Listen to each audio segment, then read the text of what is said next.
Hi, everybody. This is Jim Cornette, pro wrestling legend, and you're listening to the Book in the Territory Unprofessional Wrestling Podcast. This is the artist formerly known as Daryl Van Horn, James Mitchell, the Sinister Minister, and I'm here to let you know I would rather slam my cock in a car door than to miss the dulcet tones of Hard Body Harper, my illegitimate son, on Booking the Territory podcast.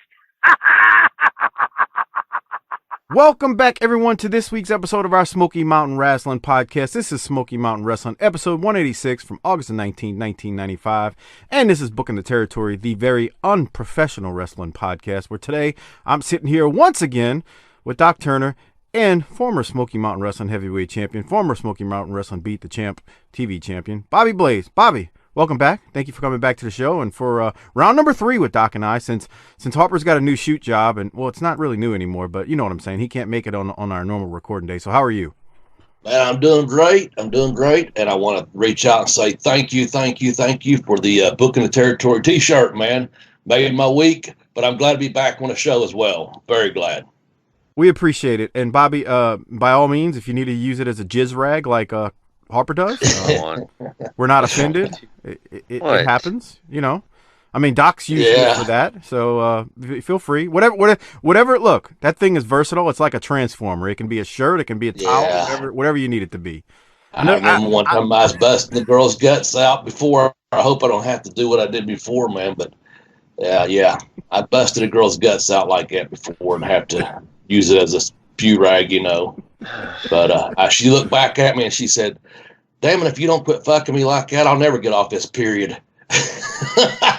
Jesus so it's black, so it'll absorb some of the color, if you know what I mean. But then when I see she said that right when I thought I was done laughing, she said, "You fucked my guts out," and I was like, "Yes, that's a good fuck." Good rat. Doc, so hopefully I don't have to use it to that extent. What's wrong with every third person in the booth and their sexual prowess, whatever? Hey, Jesus Christ! I don't know how it's early in the morning for that. Yeah, I don't know how we continue here, but we must because it's been a few years back, but it's true. Okay. Well, I don't know. Rasslin, Kentucky's finest. I don't know that we have time for a lot of shenanigans because we've got to talk about the Super Bowl. And let me tell you something. I don't know that I've ever taken this many notes on an episode of Smoky Mountain, which means we got a lot to talk about. Okay, so first off, what Doc's talking about, we are on location at the Super Bowl of Wrestling, where we will see basically not everything, but a lot of what happened at the Super Bowl, which Bobby was there, and he took on Dan Severn at the Super Bowl, so I'm sure we'll talk about that, even though they don't show it on this episode. They don't show Bobby's match.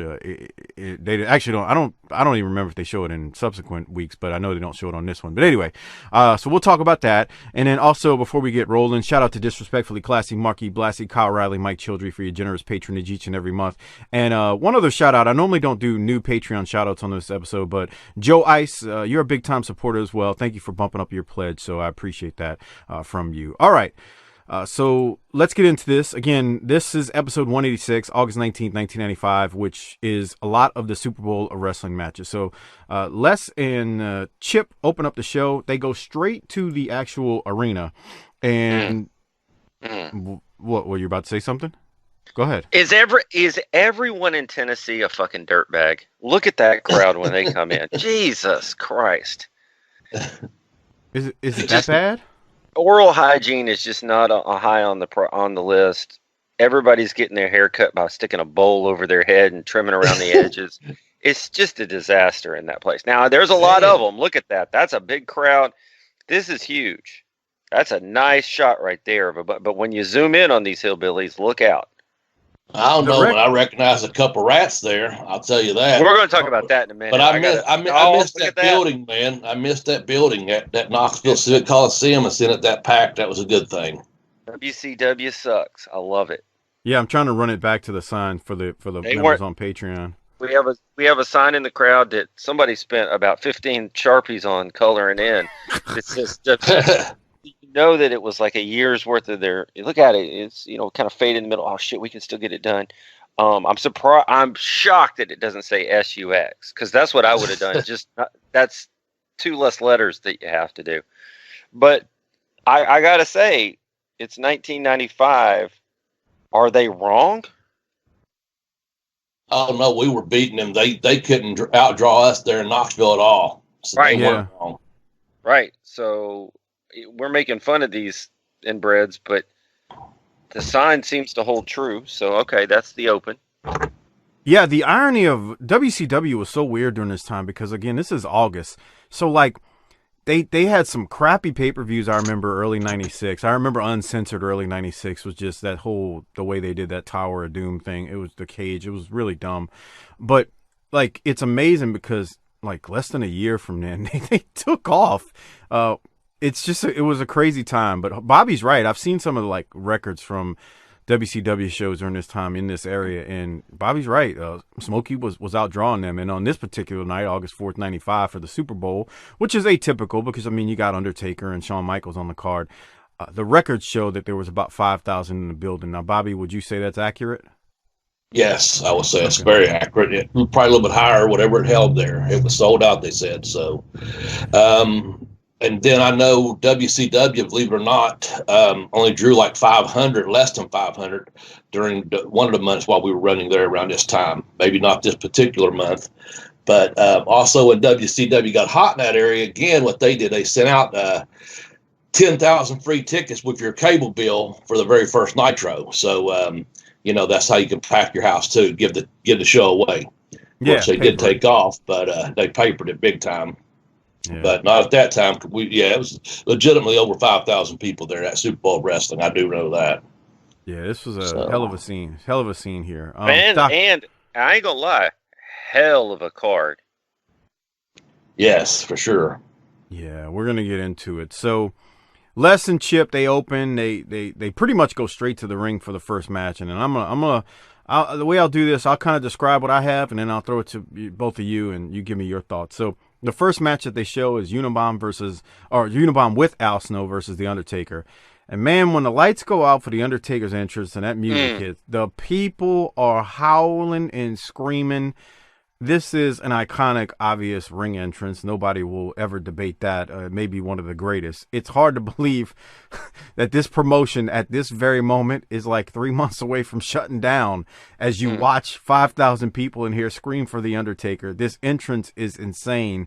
This match goes on for about 15 minutes. We don't see the entire match because obviously we don't have a lot of TV time for it. Although we do get to see a good bit of it in the important clips. The finish, and then I'll throw it to you, Bobby, is Undertaker hits the tombstone on Unabomb, and Undertaker pins Unabomb clear in the middle of the ring. Al Snow gets in the ring after, but he powders out very quickly. Bobby, I'll throw it to you first. What were your thoughts? I mean, you were there. I'm pretty sure you didn't. Maybe you watched this. I don't know. I know how it is in the back sometimes when you're getting either prepared for yours or you've already had yours. But what were your thoughts on this match? And if you got to watch it live at all as you were there that night, let us know. Yep, I watched it all. I peeked out the curtains. I generally did when I could. I always enjoyed that, being a fan, of course. And, of course, knowing this was a big match, I had forgotten to an extent because there was several that night, but I had forgotten how huge the Undertaker's pop was when his music hit. And it's that eerie feeling too. You like when the lights go out and that music hits. There's probably no other theme song or music that comes out that just gives you that, thrill. But the pop, those people were going crazy. I remember that. Obviously they were over, he's one that I think kept some, it says, one true international superstars. And that's true, man. We had, here he is, The Undertaker, one of the biggest stars in the world, legit stars in the world in Knoxville for that. Couple things from the match though, because it's been a while since I've seen it live. I remember who went over. But watching it, I didn't remember a couple things. Big Glenn put him in a big suplex. I forgot he suplexed The Undertaker, but he did. Of course, he done that setup that he does. Just kind of a no sell for like a 2-second deal, and he just set up, and it got a huge pop on that. Showed how athletic they were because Undertaker went over the top rope with Glenn, and both of them landed on their feet. Thought that was pretty cool because I'd heard Mick Foley talking about how in future years how over athletic the Undertaker was, and I know Glenn was athletic as can be. And then I put just that big choke slam, man, to set up the tombstone. If you look at it, man, his ass gets up off the ground. Glenn goes up for the Undertaker for that, and that got a huge pop out of me when I was watching it. Like, it just again shows how athletic these guys were, moving around like they were. I thought it was a great match. Again, I knew the finish. I didn't know when it was coming, just, other than when he set up for that choke slam, like I mentioned. But, yeah, very good match. And it was over at night. And here it is, 25 years later, it's still over because that match still holds if you watch it. It really does. A lot of athleticism, a lot of wrestling, good wrestling. And Paul Bearer outside with it, good atmosphere. Al Snow's outside of it. Yeah, it's overall good, man. I enjoyed it. Doc, what'd you think about it, man? Did you enjoy it as much as we did? You know that I could be as salty about this, but hey, I'm a wrestling fan just like everybody else. And while I won't say that The Undertaker is in my top 5, you cannot deny the presence, the entrance, his in-ring work, his whole package is just, it's a whole thing in 2020, in 1990, and at all points in between. Yeah. Well said. And so he's the kind of guy that it's like, I don't dislike him. I actually do like him. He's just not on my look right there. He struggled with him. That was one of my timestamps. Doc, clean it.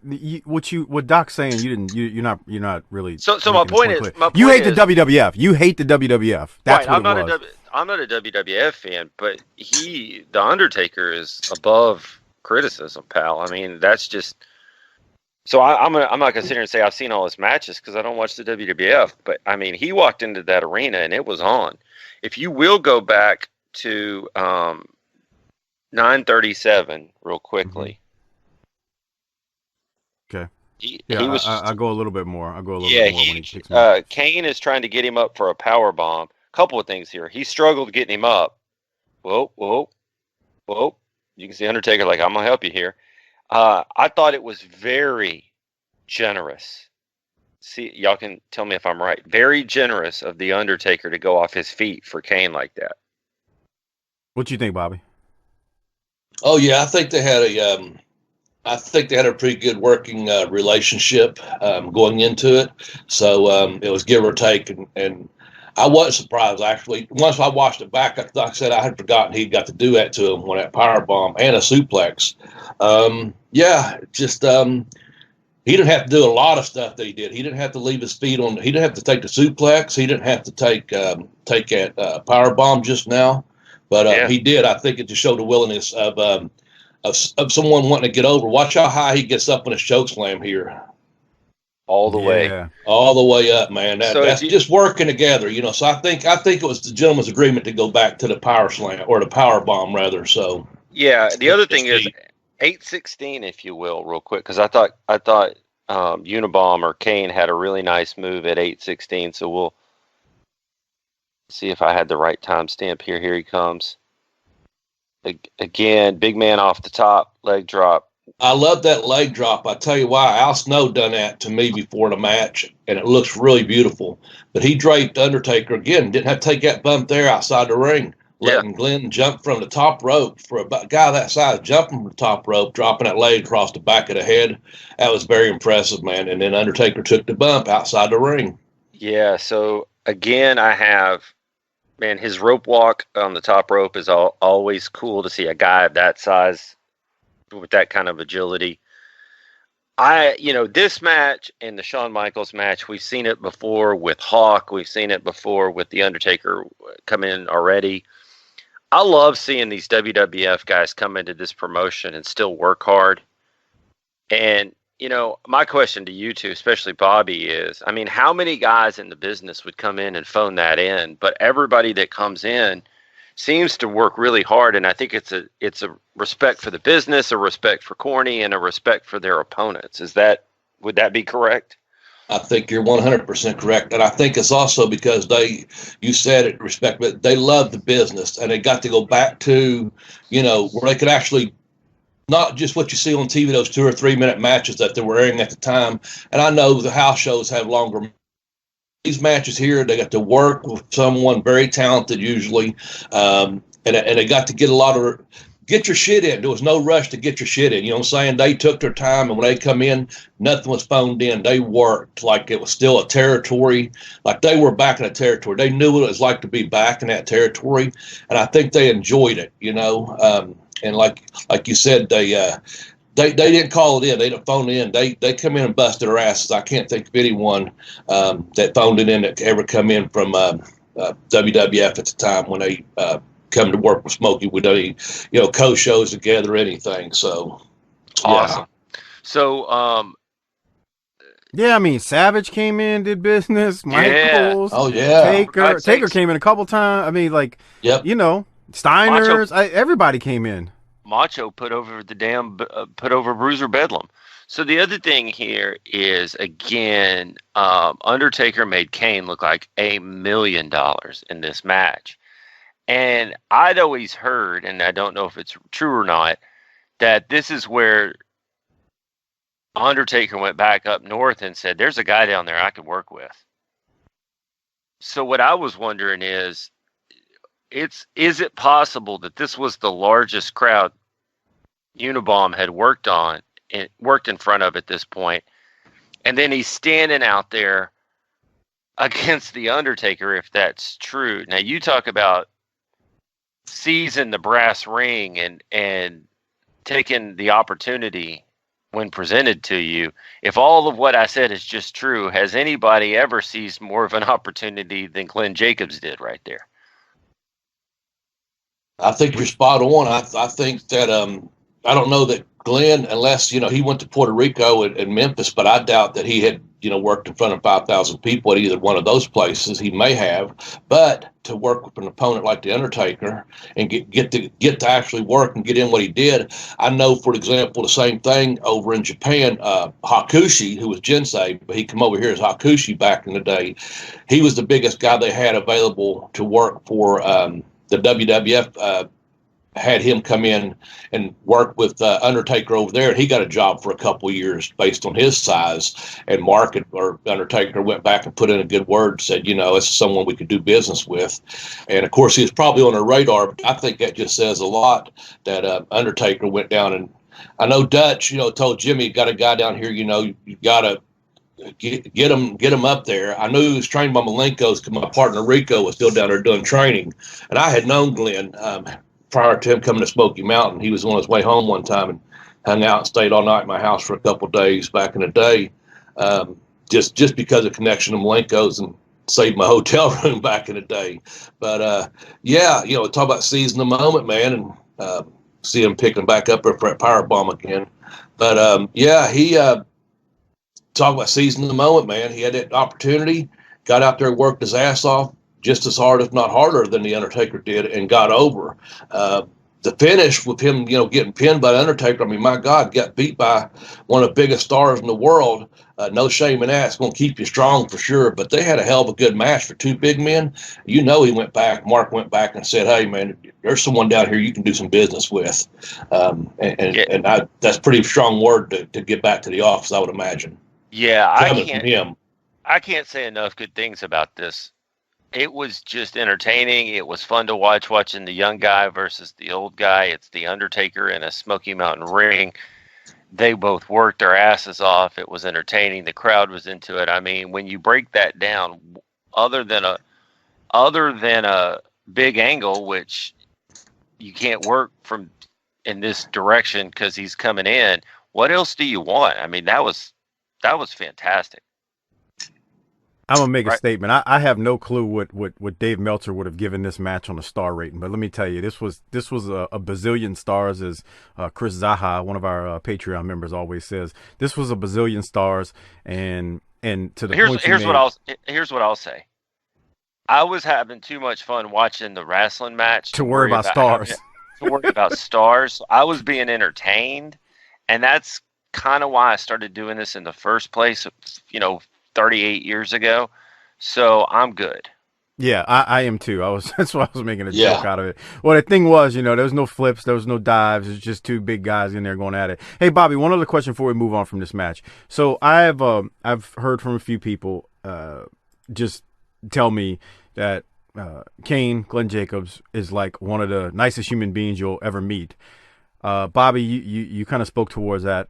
Your thoughts on Glenn Jacobs, Kane, mayor of Knox County now, being just a quality human being, just a really good dude.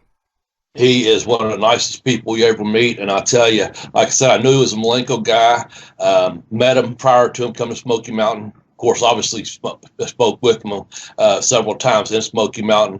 But more to the point, just a couple years ago, WWE was in a house show in Charleston, West Virginia, and I had talked to Scotty Armstrong and Chris Robinson about coming up and saying hi to a couple of guys. And when I got there, both of them said, "Man, you're not going to hardly know anyone on the show. A bunch of young guys here tonight." And I just wanted to come up and say hi to them, be honest with you. And the only two guys I knew, one I pretty, knew well enough to go back and talk to was Dustin. Dustin come out and spoke to me. He was in the back eating. He come out and spoke to me and goes, and then Glenn's here. And, man, Glenn come out and he spoke to me for about probably 10 or 15 minutes. And, in fact, my youngest son was had his first job, his first night at work, although he would have went at 16 years old. And I said, "Man, would you care to say hi to my son for me?" And I handed the phone to Glenn. And then my son's name is Brady. He said, "Hey, Brady, I understand you got your first job. That's great. And congratulations." And he goes, "Yeah, I'm just here talking to your dad." And, he handed the phone. He had nice talking to you, too. And he handed the phone back to me. I mean, that's just the kind of guy he is, And this was probably maybe 2 hours before the show. And some of them were eating, like I said, and this and that. And he spent probably 15 minutes with me sitting back in the back bullshitting and actually took the time to speak to my son on a telephone. Congratulate him on getting his first job, So, first class guy. I've never heard anything bad or seen anything bad from the guy. I gained nothing by saying that. But, man, he is just a great, great guy. And I'm so happy for the success he's had in the ring, in movies, and also being the mayor. He's made movies, he's wrestled, traveled the world. And I've never, and it works out hard. Lives by what he says. Apparently, there's no dirt on the guy, and I'm glad about that. And I'm really happy that he has a successful career inside the ring and an even more successful career outside the ring. He's first class. Yeah, Funny story. When my son found out that Mike used to be a wrestler, he wanted to talk to him, so we put him on the phone, and Mike just told him to fuck off. That's not true. That's not true. I knew that was coming. That's not true. I recall that night very well. Little Luttrell, Bobby, if you haven't heard or don't remember the story, we call him Little Luttrell because he backhand slapped his first soccer coach because he slapped him on the butt. He slapped him on the butt and then proceeded to choke a grown man because he's just a little shit. Yeah. But anyway, since you want to tell lies, we can both go there. Trust me. So anyway, he choked and what happened was they were fighting over a USB headset because this conversation was happening on Skype, and Doc actually broke his headset that night because he couldn't control his kid. It had nothing to do with me. I was speaking to Luttrell very kindly. Luttrell is a fine human being. He's just got bad guidance, and I'll leave it at that since you want to tell lies. Oh, Jesus. Okay. Anything else on Unabomber versus Undertaker? Probably one of our longest segments ever on this show, but it was damn well worth it, Doc. Yes. Yeah, it really was. This was really well done, really enjoyable, and now it's time to go to the is this a fictional title here or what are we doing? Okay, let me explain what Doc's talking about. But first, after the Undertaker and Kane match. Or Unabomber, I always call him Kane. We see some fans who are having a great time, and Doc wanted to make fun of them, but I'm not going to let him. And then we go to a match. Doc, I'm sorry, I got to do it. Wish Harper was here. I want you to make your comment because I know what you're thinking on this old lady at ringside who looks like she's 45 or 50, but she thinks she's still 20. Oh, yeah. Well, I got a couple of timestamps here. Okay, so while I'm waiting on, Here we go. Oh, there right we go. there. Oh my God! I guarantee you, she's works the counter at the Slurp and Gulp, selling cigarettes, and she's smoking behind the counter. We don't have Harper to see what kind of car she drives, but she's constantly upset and has drama with somebody in her life. Bobby, you got any thoughts about this fine young filly right here to the left? She knows everything about everything. I think she used to bring her daughter to the show, and I think they used to borrow someone's car to get there. I don't know if Bobby's telling the truth there, but I'm going to go with it. I'm pretty sure. I think they stayed out to the hotel a couple of nights. The West Town Inn. When the West Town Inn was in, I'm pretty sure they were regulars. So you saying that's a Tracy Smothers special right there, or what? I'm just saying she put a lot of the boys over. She's a fan. Didn't pay me. That's where you're supposed to say, "Let's go to the ring." Let's go to the ring. I don't know nothing. I'd always just be up there eating my sandwiches or something. I'm my own damn business. You got to get your protein in. That's right. My God. All right. So we go to the next match, and it is actually Al Snow versus Marty Jannetty for what they call the Midwest Territorial title. We really only see a few minutes of this match. The records show that this match actually went for 28 minutes, and we barely see 2 minutes of it. Snow does win when Jannetty hits a crossbody, but Snow rolls through and grabs the tights and pins Jannetty. Doc, you first. You got any thoughts from this? I don't have a lot because it literally we see just 2 minutes of it, so we don't see a ton of it. So we all know about Marty's social media problems, don't we? Yes. Okay. Bobby's not on Facebook, so maybe he doesn't. I haven't followed him for a couple of years. I used to see him. Used to crack me up on Facebook, but I haven't been on it for so long. So fill me in real quickly. Just give me the cliff notes. What's going on with his Facebook? I do know what he used to do, but allegedly, and let me say that very carefully, allegedly, he said something on Facebook about being attracted to his stepdaughter. Was it, Mike? I thought that was his daughter from some ratty he met years ago or something, right? Okay. Yeah. Either way, it felt, and I don't use this, icky. Yeah, I do recall something about that. So thoughts and prayers that way. Jannetty is 35 here, in case we're wondering. I do like 12:20, if you will. Okay. I thought we got a nice power bomb at 12:20. And so I was like, I want to always put the focus where it belongs. Is not on your smutty mind, Mike, but really the action in the ring. Okay. So here we go. Got a little reversal there, and over the top, hit back in the ropes, over the top, and pow! Yeah. Nice in the flow. In the flow. My note here was long match in the building, but the editors did us a favor here. I didn't mind this at all. I thought these guys worked well together, and it was just, I don't want to watch a 28-minute match unless we're blowing off a feud or something, or I get to watch Garvin and Flair chop the shit out of each other. So I didn't have a lot here, but for what it was, I was entertained. Yeah, I didn't have much either, just because, like I said, we got a new champ. We got a new champ, Midwest Territorial title. So there you have it. What were your thoughts, Bobby? You got anything from it? Well, I think it said it started at 25 minutes in, and I'll tell you, I remember watching most of this match, but there was a reason I think they edited it down to like the last 3 minutes. I was surprised they got that long to go on that show, to be honest with you, because there were so many matches on it. And I think if I'm not mistaken, it was said that night it was long. You know what I'm saying? It was like there was a lot of – it was just spots and some stuff in between. And, count your intros and all that. I can see it being the 28. But they done us a favor. What we saw is what we needed to see. And that's what I put. And I put, Snow won on a double roll up with pulling the Tyson. He made that real clear, to win that Midwestern territorial title, something they put on, just added to the show or whatever. But I'm glad we only saw what we saw was good, but I'm glad we only saw that much of it. It was a 28-minute match, 28 and a half minutes, and it was an 11-match card according to the record. It was 8 minutes or 7 minutes longer than the Heavenly Bodies in Tracy Smothers and Dirty White Boy tag match, which that match made a lot of sense that it went that long. So I can imagine, Bobby, what was said in the back regarding it being 28 minutes. I mean, it blew away so many other matches as far as time goes. I'm not saying the quality of it, but the time. Bobby, your match actually followed this one, if my records are correct. Is that right or no? Is this wrong? I think so, yes.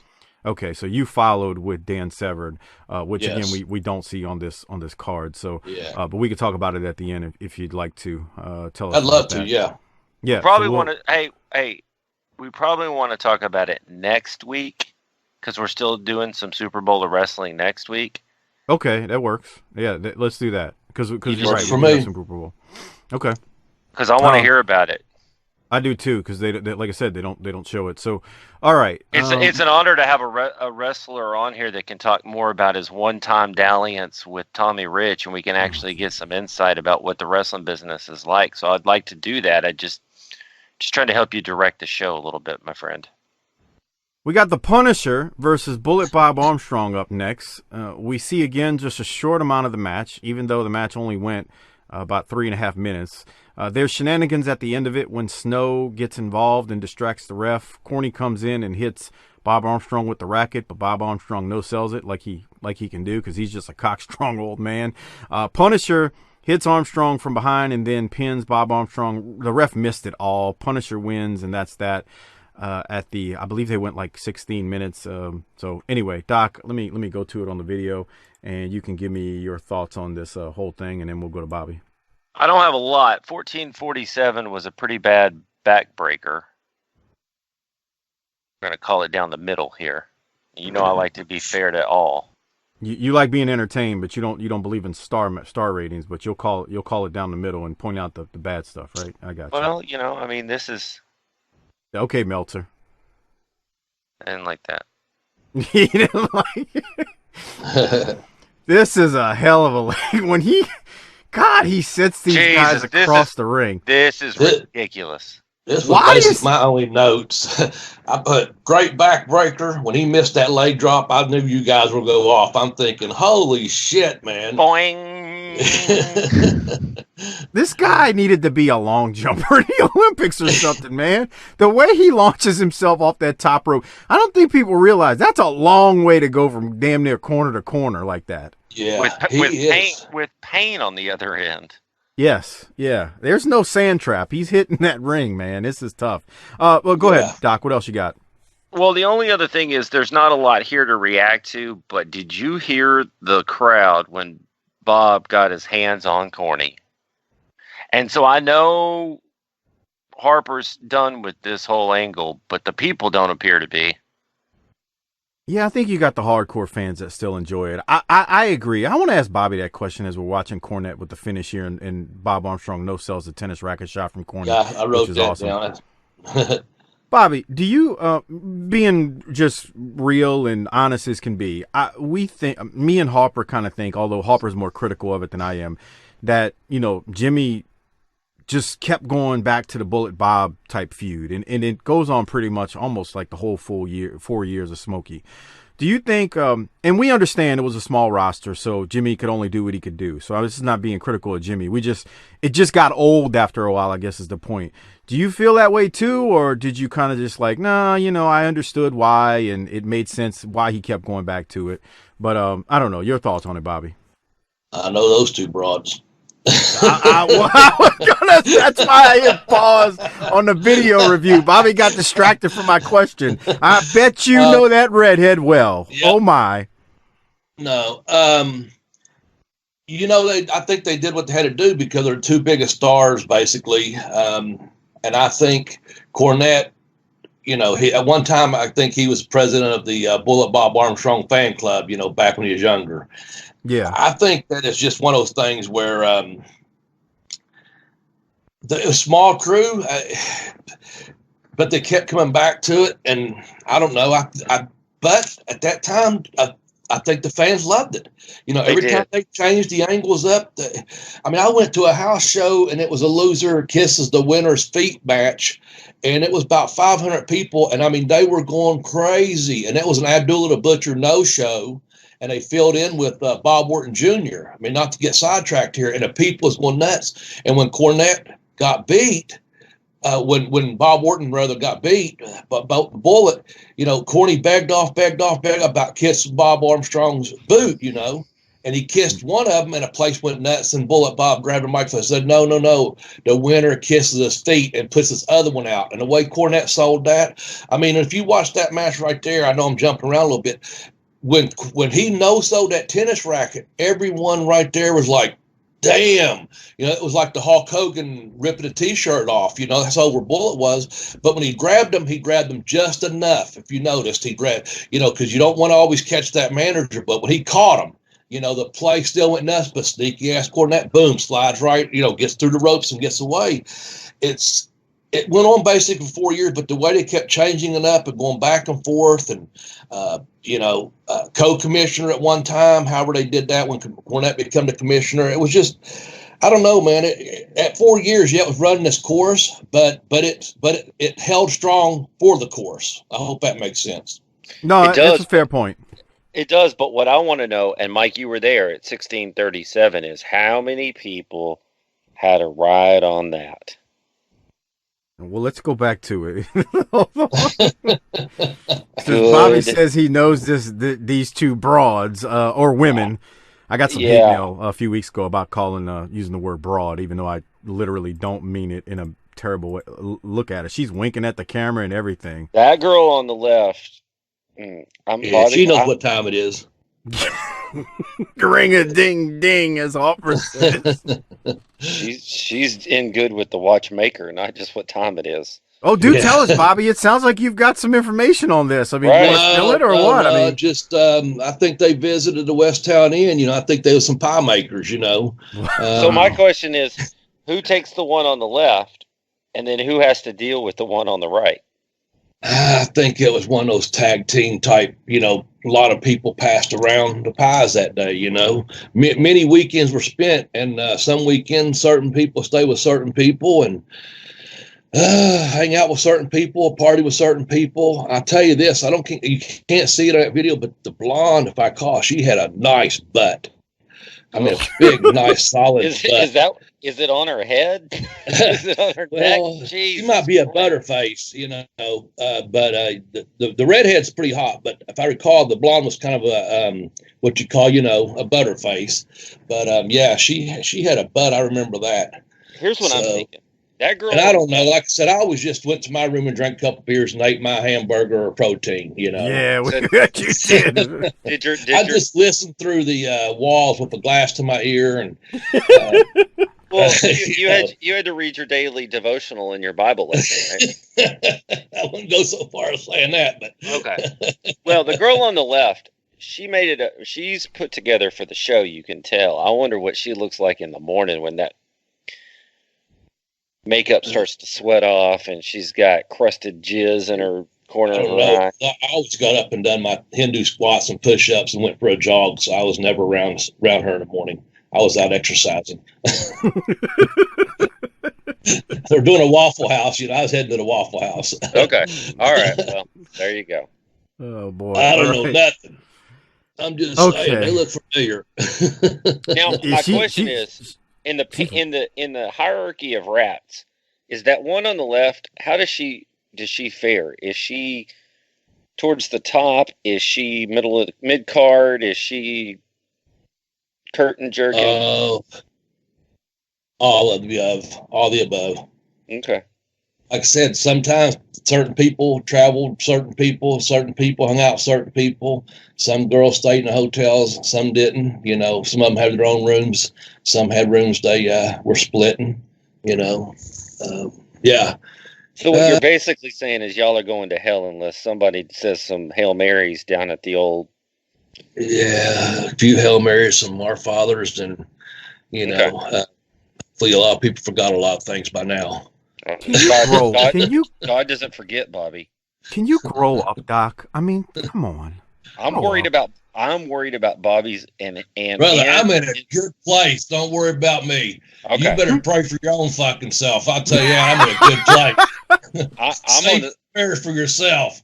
I'm on the straight and narrow, pal. So, all right. Well, anyway, glory be. Praise be to Allah. All right. Whatever. So, what's next, Mike? All right, so what's next after we saw what went down there with Corny and everything and whatnot? Billy Jack versus Brad Armstrong for the USWA title. This match went almost 10 minutes, but again, we just get a really small clip of it. Brad wins by pin when he skins the cat, comes back in, and hits Billy Jack with the Russian leg sweep, as only Brad can do quite well. So Brad is the new USWA heavyweight title holder or champion. Bobby, you first. You got anything from this? When you're watching it, man, you can. I remember Brad coming back. I think he even said something in his promo about Billy Jack just basically worked so stiff and so hard and so snug, like beat the crap out of him. You can see he's a little bit awkward in the ring compared to how smooth Brad is. Of course, the Russian leg sweep is over. What we saw of the match is probably what we needed to see of it. Just the stuff that Brad was doing. But you can see he's got to really have to work to move Billy Jack around. And I think Billy Jack just has to make sure he lays his shit in there. And in return, Brad has to do the same just to keep up with them, as far as respect goes. Because you want to get, if you're getting it, you better give it back or you're not going to have any respect. But I thought it was a good finish on, when he skinned the cat. And of course, I know Brad does a little short promo afterwards. I thought that was really good. I just recall, and we'll see it again later, is when you're watching Billy Jack and Brad work, you can see how smooth Brad is and how awkward Billy Jack is as far as moving for his size. He was just so cock strong and such a big guy. He just didn't pussyfoot around in there. And so Brad had to earn everything he got out of that match because you can see he's as stiff with Brad without trying to be. I'll say that. He's not trying to be. He's trying to do business, but he's just awkward and stiff, And I wouldn't want to work with that guy every night. I'd work with, 2 times a night every night. You know what I'm saying? But I do remember that match. I remember Brad saying, man, he beat the shit out of me, man. Right there, the stiff knee. You know what I'm saying? Everything is awkward and stiff. But again, he's not trying to hurt him, but I think he does. I'm glad we got to see what we saw. That was enough for him to get the USWA title in Knoxville. To run their angle too. That was another good thing. It all played in with this week and next week. So good that we saw for the TV part. Yes. What you got from it, Doc? Not a lot because we're going to continue this next week. But but the crowd was into it. And the skin of the cat thing is always was a great visual for me. It's just a great baby face, young, athletic baby face move to be able to pull to go, wow, I don't know that I could do that, but he's awesome. He's our hero. And so I really liked it. We'll talk more about it next week, but I had no problem with it. I mean, you got to remember, we're used to seeing the in-ring matches here being squash matches. We're getting to see main event quality matches here. So let's keep that in mind. But yeah, I like this just fine. Yeah, we're so used to, the quick one. I mean, you know how Bobby did all the TV tapings a lot, and you only have X amount of time, so you get in there and do what you got to do. And I mean, we don't get these main event quality matches like you said every single week. So. With that said, let's go to Brad Armstrong in the back after his big win. He's got something to say. It's a relatively quick promo. Here it is. Ladies and gentlemen, there's a new sheriff in town. His name is Brad Armstrong. He's the USWA heavyweight champion. Billy Jack Haynes like to have beat me to death tonight. But I promised the people in the Smoky Mountain area one thing, that I was going to win this USWA title. And that I did. And next time you see me here in the Smoky Mountains, brother, I hope you see one more thing. I hope you see the Smoky Mountain heavyweight title hanging on the other arm. Sweet man. All right, Doc, any thoughts on Brad's promo right there? they've done a fantastic job of working to his strengths in his run here. And I really like his promos in Smoky Mountain because he's being positioned as the best babyface wrestler, and he's all about business, and his promos are effective. I agree. I believe they are as well so far. Bobby, you got anything from it? Yeah, I knew that right there for sure. She said if the two kids acting all innocent and cheering, but yeah, she wasn't so innocent. Come on. The blonde one, that one right there. Here you go. Wow, Yeah. Bobby. I mean, Yeah. really? Well, I think look at that. she was Look at that. babysitting. Is that red hair I think on that she's kid, babysitting. Bobby? Is that red hair? I think she was just babysitting those kids. That hair on that kid looks a little bit like you. Okay, so yeah, no, Brad had a great promo. Oh boy. They played to his strength. They kept him short, and he got over it. Very effective, and the match was good. What we saw, and the promo was great, and that's that. I agree. Oh boy! All right, we'll move on. We won't talk about that poor lady Maybe right this there promotion. just now. Maybe this promotion wouldn't have gone out of business if the wrestlers were working on the booking the territory and keeping it real instead of trying to bang everything in sight. I don't know about that because, as Jim Cornette always says, if you service the rats, the houses go up. So that's a good point.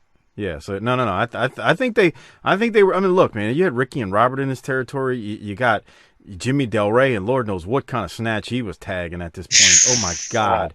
We're gonna talk about that. Yeah. Oh Jesus. Can you imagine what he was sticking his tongue through and that missing tooth he's got? Anyway.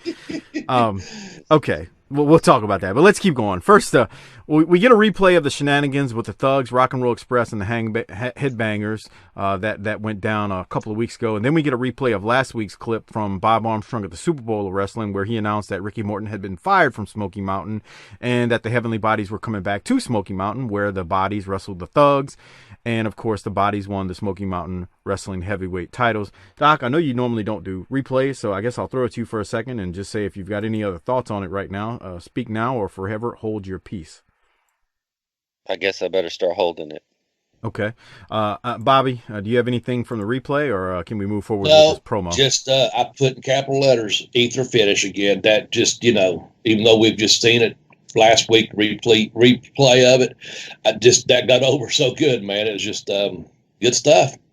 Yeah, there's never enough ether. Even though I've seen Corny do it a million times at this point, it's still a great visual when he sprays that rag of ether. So, all right, let's go to Jimmy and the Heavenly Bodies. This would be after their win, which we saw last week, but let's hear what they got to say. Here it is. I love it, and there's only one reason that I love it, because the Bodies are back where they belong, in Smoky Mountain Wrestling, as the tag team champions. And Thugs, I know that you're so sorry. I know you're so upset. I know you're so stinking mad. I know you want revenge, but let me tell you this, you ain't gonna get it. You beat up Tom Pritchard, oh yeah, but he won the match. You beat up Jimmy Del Rey, oh yeah, but he won the match. Sure, they spilled some blood, but the Bodies built Smoky Mountain Wrestling on blood, sweat, intimidation, fear, and violence. And they're back to start a new reign of terror. There may be some blood on this championship belt, brother, but I guarantee you this, there's as much of Tracy Smothers as there is of Tom Pritchard's. So what you better realize now, Thugs, is it can only get worse from here. We're going to go find Ricky Morton, and we're going to get the other belt. Either that or I'm going to have a new set made, because I'm so proud of my champions. But one way or another, the Doctor of Desire and the Gigolo have returned. And Thugs, whether you like it or whether you don't, there's nothing you can do about it, because we are once again the Smoky Mountain Tag Team Champions. Boys, it's so nice to have you back where you belong. Del Rey, great to be home. What do you think about this right here, Bobby? Just over. That's just a Cornette promo. It got the point over. It showed what is told why he basically had one belt, and that he'd go out and buy new ones if he had to. But yeah, just over. Just a Cornette promo. I agree. Short and sweet. Kept it short because we had so much else on this show. Doc, what'd you have from it? How did Del Rey go off and get more sleazy than he already was? Jesus Christ, you ain't lying. And then, Bobby, do you have anything we need to know about Del Rey? He's been a fascination of ours in the promotion, but no, I met him down in Florida way back in the day when I was training at Malenko's, and I worked with him some over at the Sportatorium prior to him coming to, and he was a good worker, I know that. But yeah, I think he always had that wild side to him. I don't give a fuck kind of attitude, and he's going to do his own thing. But, I didn't hang out with him a lot, nothing like that. Always fair to each other, professional each other, in and out of the ring. But yeah, I don't have any, we never did any tag teaming outside the ring. I'll say that, That's probably good for you. I think so. I don't think we would see any, it's all, I don't have anything, he's a good dude. I got along with him fine. But, just, choose your poison, if you will. And that's not one of mine of people I want to hang out with on a regular basis. Good dude, though. Good dude. Nothing bad to say. Dr. Tom has talked about him and when they were a tag team, and he doesn't really say anything bad about him, at least the stuff I've heard. But I have heard him say the same thing, like, afterwards, they really didn't hang out much. They kind of did their own separate thing. And, take from that what you will. I don't think that's Dr. Tom trying to bury him or anything. He just. Yeah, I'm not burying him either. You kind of like I said, I did my own thing because, the times I was around him, just went our separate ways. You know what I'm saying? And that's not a dig or anything. Hey, I like to watch Chris Adams super kick people, but it doesn't mean I want to be out in a bar with him drinking based on the stories I've heard. I mean, Jesus Christ, you're not kidding. You know what I'm saying? It's like, I love watching Del Rey on there. He's fantastic, but the corroboration of all the stories it's kind of like, well, okay. I don't know how liquor used to turn that dude into a straight animal. Can you imagine, though? Can you imagine? Like, he would get violent. It was just. But who cares about that? We're not here for violence. We're here for love. Can you imagine in Dallas in 1983 and 84 when he was a English-speaking baby face, feathered hair wrestler in Dallas, Texas? With the British accent. Jesus Christ. Man, he had his pick of the litter, dude. He and the Von Erichs were just like a machete through fucking butter. Yeah. Oh boy. All right. Let's keep going as we go now to Tracy Smothers and Dirty White Boy, who want to respond to Cornette and the Heavenly Bodies. Here they are. White Boy, man, the last couple of weeks has been awful confusing. We've been backstabbed, back-jumped, and just when we made up with one of our old friends, look what happens, man. Jim Cornette brings the Heavenly Bodies back to Smoky Mountain Wrestling. Next thing we know, man, we ain't got the Smoky Mountain Tag Team titles no more. But let me tell you something, Heavenly Bodies, is it's a fight you want. It's a fight you're going to get, man, because the word, it goes like this. It's the Thugs. T is for terrible, H is for hell, U is for ugly, and G is for jail, because a thug can't spell, and by gosh, we're going to get them tag team titles back because, White Boy, we're banged up and beat up, but we're not about to give up, right, big man? That's exactly right, Heavenly Bodies. Every time you see the Thugs, I swear, I'm going to rip your eyeballs out and shove them down your throat. And Jim Cornette, whatever it was you put around me to put me out, I'm going to do it tenfold to you, whether you like it or not. You can call your mama. She can't have your Heavenly Bodies and Cornette. You're going down. All right, let's go to Bobby first. I was waiting for Tracy to scream. That's what I'm screaming, but we didn't get it on this one. But go ahead. What you got? Just honestly, I didn't write anything down because I can watch and say typical promo. I'll say it again eventually. White Boy always just, saying something but don't want to back it up kind of thing, yelling and screaming. And it's just, Tracy was kind of talking and got his voice up a little bit, and then White Boy starts yelling. It's good that way that, they're both a little bit hot. Well, obviously they're both hot, but Tracy held back just a little bit for White Boy to get the with the coughing, the spitting, and they got it over. They got their point over to the point, and it was just an okay promo, though. Really served its purpose. Gotcha. I'm with you there. It served its purpose. Doc, you got anything from it before we go to the biggest part of the show? No, I think Bobby covered it, and I agree. So we go then after that to Shawn Michaels versus Buddy Landel for the WWF IC title, Intercontinental title. I have said this before many times on this show. I've never been a Shawn Michaels fan, but I will be honest. He is a hell of a wrestler. From most accounts you hear, he's a piece of work politically backstage, but in the ring, my God, he is good. And this match right here with him and Buddy is very, very good and very enjoyable. I am going to play the last 3 minutes of the match with the finish. That way we can kind of all listen to it and watch it as a group. But so before that, Doc, do you have anything? And then we'll throw it to Bobby to see if he has anything before we go to the finish. So, Doc, you first. What you got? Yeah, before we go to the finish, Noe's in there going, let's get ready to rumble, which he's lucky he didn't get sued because that is copyrighted, I do believe. Leave Tommy Noe alone. Tommy knows I love him so course. much. I could love him some more. HBK's a star. I know he's not your favorite, but he's a damn star. And when I said earlier that the guys that come in to Smoky from WWF always worked hard, of all the guys that I think would be the easiest to say he could cop an attitude at a moment's notice and maybe phone it in, from not knowing these guys, I would have said the biggest candidate for that would have been Shawn Michaels. But as we're going to talk about, he did everything but that. He worked hard. He worked with Buddy. Buddy was motivated here. You could tell Buddy was really motivated. HBK was selling for him.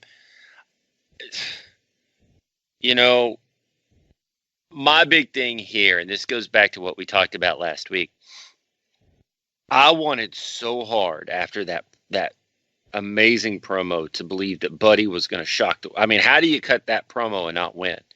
So it was like, the first time I watched this going through, I must have missed that they said that Buddy lost. So I was sitting there thinking, man, I don't know the lineage of this title because I didn't watch WWF. Is he going to beat Shawn Michaels? And that little suspension of disbelief is key to having fun in wrestling. And so, man, and that's credit to both guys for making it seem that way. I don't know if this is in the last 3 minutes, so I'll ask because you probably have the timestamp. 36:40. That's right before the last 3 minutes. What you got from it though? Buddy kicked out of the frog splash. Let's see. So I know his finisher was or the elbow drop. Sorry. Yeah, you did. I got you. Okay. So HBK is making Buddy look great.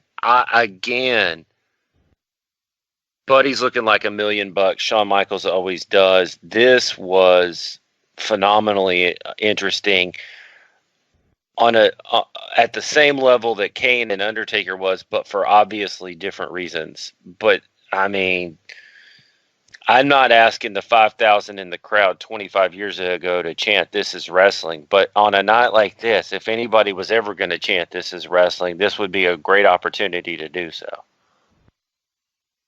All right, I agree. I can't add anything to it. Bobby, I'm sure you got some thoughts on this one. Man, I thought it was a great, solid match. Just a huge pop for, HBK when he come out. I would have thought the same thing, could have easily called it in, but I stood there watching. I was out behind the audience, actually, not even behind the curtain, and I watched the entire match. I was wanting Buddy to win, to be honest with you. I was like, man, got a good idea what's going to happen, but I was like, yeah, I'd love to see Buddy get that one more chance kind of thing. And, both of these guys could have went out there, and I know they didn't at any, I know they both have called it in before on different shows and being around Buddy as much as I was. But I'm going to tell you, these guys went out there, and what you said earlier, Doc, this is wrestling. These guys were two professionals that went out there and did not let up. They didn't waste a move. There was no wasted punches. One thing, and I'll probably say this again, I always loved the way Buddy would go into a lockup with that knee and to a punch, and he'd give you a knee to the gut and double you over I remember him doing that way back when, before Smoky Mountain. I've seen him do it before, and man, he just had. And then watch his punches. He just wanted to. The punches he delivers is great, man. It's really just great. I thought the match was really fucking solid. Nothing bad to say about it. No one caught anything in. They was two professionals at the top of their game being professional during that match. I don't know if the match could have been any more perfect for each of them making each other look good, working together, and the ups and the downs of the match. It just, I thought it was great. To me, one of those things, you don't look at flying elbow right there, flying forearm. I mean, it's just everything was right on, spot on, money on. Back to that star thing you said earlier. I wouldn't give it stars. I'm too busy fucking watching a match, man. It's that fucking good. It's that good from opening to ending. It's that good of a match. I understand why they didn't give him the belt on multiple levels, because it's the Intercontinental Champion. Vince can't let his guy go down there and lose. It helps with the storyline after the fact, but God, I wanted to see it in this match. I wanted to see Buddy get it. Storylines be damned. I wanted that release. I wanted that feeling that he was going to do it. Like right here, it's just you don't have to play it. We're watching it. He's got him by the belt. He's going to pin him. Well, let me ask. He's on the door. He's on the doorstep. I got a question for Bobby, actually. As we're watching it back, Bobby, you made a statement. You said, "God, I wanted Buddy to win this belt." Just to be clear, you did not know who was going to win while you were watching this. You had no idea. You didn't know the finish. You didn't know what Jimmy had called or what the called finish was or who was going over.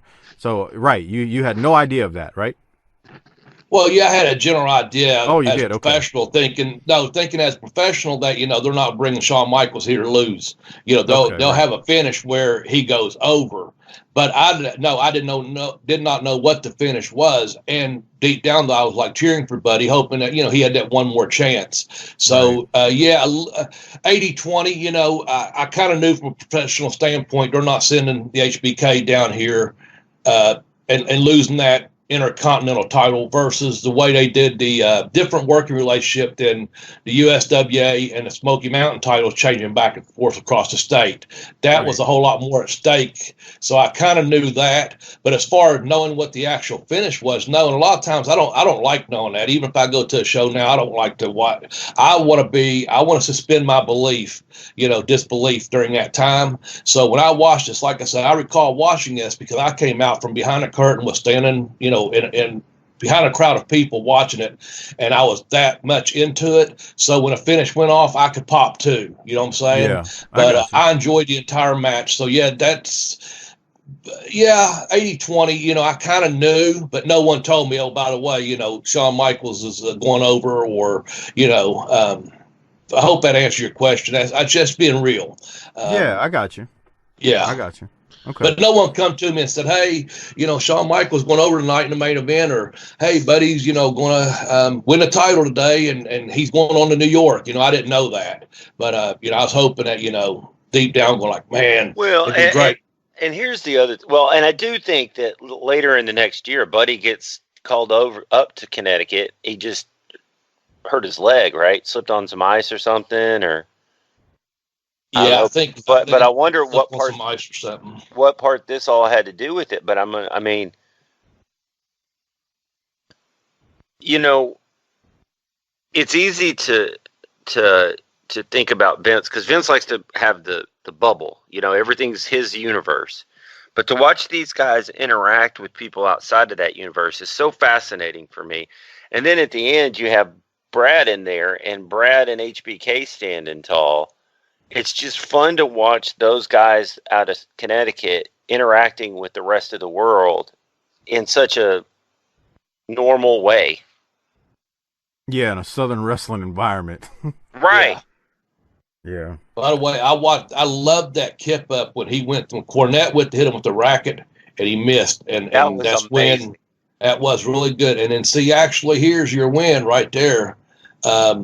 could have taken more than 3 seconds. What the only thing Buddy could do that no one else could do like he did, and that was that corkscrew elbow, man. It was just a thing of beauty.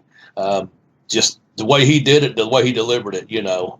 And it was a good finish, a good smart finish too, as to how they, you know, how it did end is a good way. But yet that when Cornette interferes and comes down and drops that tennis racket, and when he just kips up out of the way, perfect timing. Just professionals working together, man, being on their A game that given night, like you said, and the interaction of the guys there with the Southern wrestlers, with the New York guys, and then Brad being there, of course, it just added that much to it. It's a really solid match, and I love that corkscrew elbow Buddy drops, man. No one else could do it like Buddy on that. I'll say that.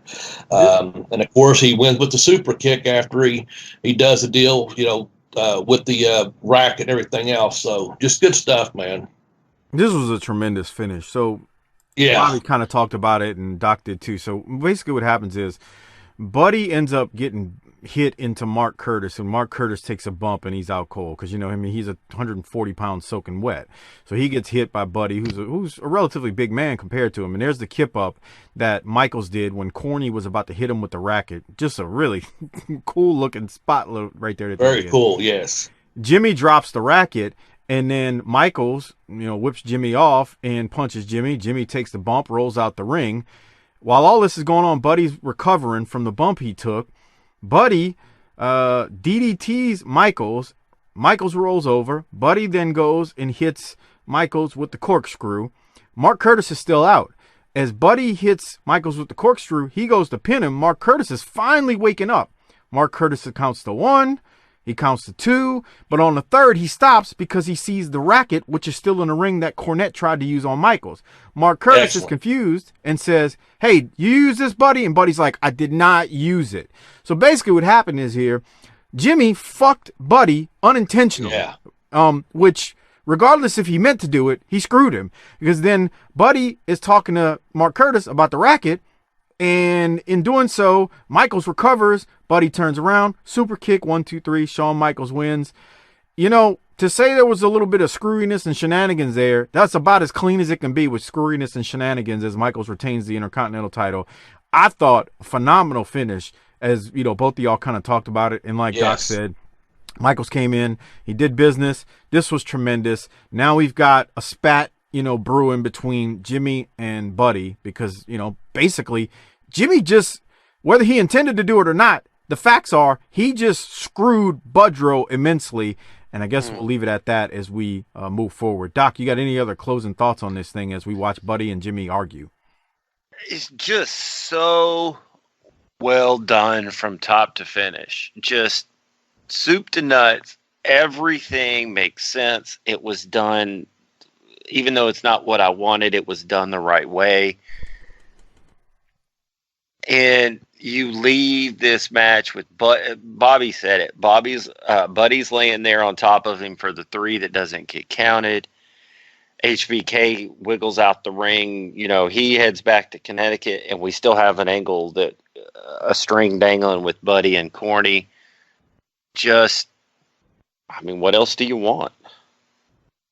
I don't think if you watch this and have any complaints, you just don't like wrestling. I would think. I don't know. Like you know, and I know in today's day and age in 2020, we can nitpick stuff all day long, but I'm not here for that. I'm like both of y'all. Star ratings don't matter, but if it was a star rating, this gets a bazillion stars like the Undertaker and Unabomb match.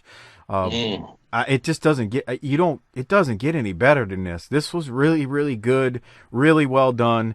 Sad part is the promotion's not going to last another 3 months. I mean, that's the craziness of this at this moment in time. So, you know, I don't know what else to say. It's just tremendous stuff. Doc, any other thoughts before we move forward? No, let's hear what the Heartbreak Kid has to say. Yeah, let me get back to it because it's actually a relatively quick promo. So I should also mention after the match happens, when Michaels pins Budrow, after the match, Buddy is mad at Corny. They kind of go back and forth, and they're about to throw some hands. The rest of Cornette's militia comes in along with Brad Armstrong, who runs in too. The faces basically battle off Corny's militia, and Buddy also leaves the ring, and that's that. So then after that, let's go to Shawn Michaels and see what he's got to say as he's all cleaned up and showered after his match with Buddy. Kittens, once again, the Heartbreak Kid delivers as usual, walks in the World Wrestling Federation Intercontinental Champion, and once again walks out the IC Champ, as I told you only that I would. But you know something? I got to give Nature Boy Buddy Landel some credit. He gave me a run for my money. I'll tell you what, the boy can go. I tell you, Nate, anytime you want another shot at me, I'll give you one. But I'd have to suggest leaving Jimmy Cornette at home. And JC, I got to thank you, too. You gave me the assist, bro. I couldn't have done it without you. Jim Cornette, I tell you what, you can make more mistakes than any man I have ever seen. How you've got a friend within miles amazes me. Nature Boy Buddy Landel, you name the place, name the time, and the Heartbreak Kid will be there, minus, of course, Jim Cornette. Drop him, buddy. You don't need him. Fans. I thought that was pretty meat and potatoes, but I like the fact that Michaels thanked Corny for the assist, and he promises he would give Buddy another shot at the title. Doc, what did you have from it? He also put Buddy over. Yeah, he did. That's the note I had. I put HBK puts Buddy over for the title. You know, tell him he'll give it to him anytime, any place. And straight and to the point, like you said, the meat and potatoes, just a good, solid promo, man. That match was really fucking solid. It was over, and the promo followed it up. There you go, and he's still putting Budrow over. Amen to that. All right, Doc, any other thoughts? Bobby, any other thoughts? Well, no, but then we transition to two things here. Buddy's in a suit, so he's dressed for bear. He's dressed for bear here, and this is where I noticed that Corny is starting to develop a waistline that's growing into a zip code. Man, I'm worried about Corny's cardiovascular fitness here. He's been gaining for a while now, though. He has been. Fatigues, you could see it. It's just I'm worried. Goddamn, triple cheese, motherfucker! What the fuck, man? You can't have these kind of rage problems and that kind of waistline and have it turn out well. So we got to get Corny calm and on a plan, on a fitness plan, and get him back. But let's get back to the focus here, because we've got a problem between these two. Yeah, let's go to it. Let's see where the Chip Kessler's with them. Let's hear what Buddy, Jimmy have to say. We're here with General Jim Cornette and Nature Boy Buddy Landel. And, General, I have to say, I'm noticing some dissension in the ranks of the militia these days. No. You know what you are, Chip Kessler? You're just like one of those infiltrators, likes to go in behind enemy lines, get in with the enemy troops, and then infiltrate and cause dissension. There's no problems in the ranks, no dissension in the militia with the troops. No, Buddy realizes now in that match with Shawn Michaels the mistakes that he made. Buddy realizes there were times he had an advantage that he failed to capitalize on. Buddy realizes that there were times in that match he could have won it, but he didn't. But next time he'll know better because he's learned from his mistakes. Hold on just a minute. Number one, I had Shawn Michaels beat right in the middle of the ring, and you're the one that screwed up, not me. Buddy, I didn't screw up. I'm a general. No, what you are is a major disaster. Now, I've got to go reclimb the ladder again. I've got to beat Brad Armstrong for the Smoky Mountain Heavyweight Championship to get another title shot at Shawn Michaels. So, will you do me a favor from now on? Don't do me no more favors. Whoa. Here's where you can... Well, he told him. Wow. Bobby, you got any thoughts on that one? What you saw right there, that's just Buddy. I mean, that's just the way Buddy spoke and the way he said, do me a favor. Don't do me any more favors. That very good. Excellent. Yeah, that was short and to the sweet. And to the point, I should say. It was sweet and to the point. I agree. I really like this. Doc, what you thought? And again, he reminded everybody, I had Shawn Michaels beat in the ring. Yeah. Which he did, without Cornette's assistance. Let's make that point again. The racket was in there, but the racket, it really wasn't used. So Corny got dealt with. The racket was just laying there. So I don't know if you could do the finish any better. This was good. And excellent booking, man. That's how you book a fucking territory right there. That's how you book a territory, and that's how you... The talent responds. Doc, I have a feeling as we start to wind down on this episode, because that's pretty much the end. From there, Chip and Les, they close the show. They tell us next week we'll see highlights from Fire on the Mountain from 1995, and it's pretty much how things wrap up here with Les and Chip as we leave. We're gonna get Bobby's thoughts on his match with NWA World Champ Dan Severn next week, because he was like we said on the Super Bowl of Wrestling. He had a match, but for now. Doc, do you want to go do your disability checks and whatnot? I got some business I gotta take care of before we do that. All right, so hit the business. First, before we do disability checks from Doc and Bobby, I do want to remind everyone, if you don't use it, please use our Amazon referral link. It's tinyurl.com/BTTAmazon. A great way to support this show without spending anything extra. You can buy Bobby Blaze's books on there, including Pin Me, Pay Me, which is one of the greatest books you'll ever read from a journeyman wrestler. That is fantastic. Stories of midgets. Stories that Bobby's told on this show before. Just really, really great stuff in that book. So again, check it out. Pin Me, Pay Me, and you can get that using tinyurl.com/BTTAmazon. All right, Doc. I don't do disability checks anymore, but I'm going to put this out there. If this is a 10 and an A+ all the way around, 100%, I don't know how you give this episode anything less because of the tremendous stuff we had. Here we are, almost 80 minutes into this episode. It's just phenomenal. What are you giving this thing? I'm going to agree with everything you said and maybe do you one better. There was one episode we did, and it might have been Fire on the Mountain, but I can't remember, back in 93.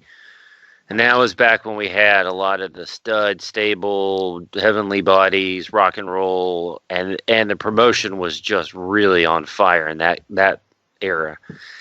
And there was an episode they did of one of these cards where I either gave it a 9 or a 10, and I can't remember. I'm going to give this a 10. I'm not entirely certain, but this may be the best episode of Smoky Mountain Television and from top to bottom in the entire run of the promotion. If not, it's in the top 2 or 3. It is so ridiculous that this promotion is out of business 3 months later. Yeah, no, that's the trip part. That's 4 what's months hard later to get by. This is everything that people go, Smoky Mountain in 95. Bullshit. Up until right now, this is phenomenal. Fire on the Mountain, they're bringing in people from other territories, other feds. It has that old school supercard feel, like in World Class when they bring in Mid-South guys or other people. It's just the hard part here is how great this is, that also sort of signals the downward spiral for the rest to go. But for 43 minutes and 56 seconds, there's nothing I would change about this. I got to see people I don't normally get to see. Everything was airtight, brother. And there's not enough superlatives for me to say about this episode of wrestling. This is what everybody else should try to attain in their wrestling programs, is this level of quality. Bobby, you want to rate I'm in agreement with Doc. You want to rate this thing? I agree with 100%. It's tremendous. I don't know if it's not the top one, but it's in the top 3 of the shows of Smoky Mountain that I've seen and been on involved with, because I was at the Super Bowl of Wrestling that night, and to see this programming back right now, that was the perfect fucking 10. I mean, it just doesn't get any better than that. Bringing people in, people going over, the finishes, the booking, that was a perfect 10. Yeah, I really hope that the rats in the building got worn the fuck out after this. I had to go home that night. Oh, okay. That makes sense.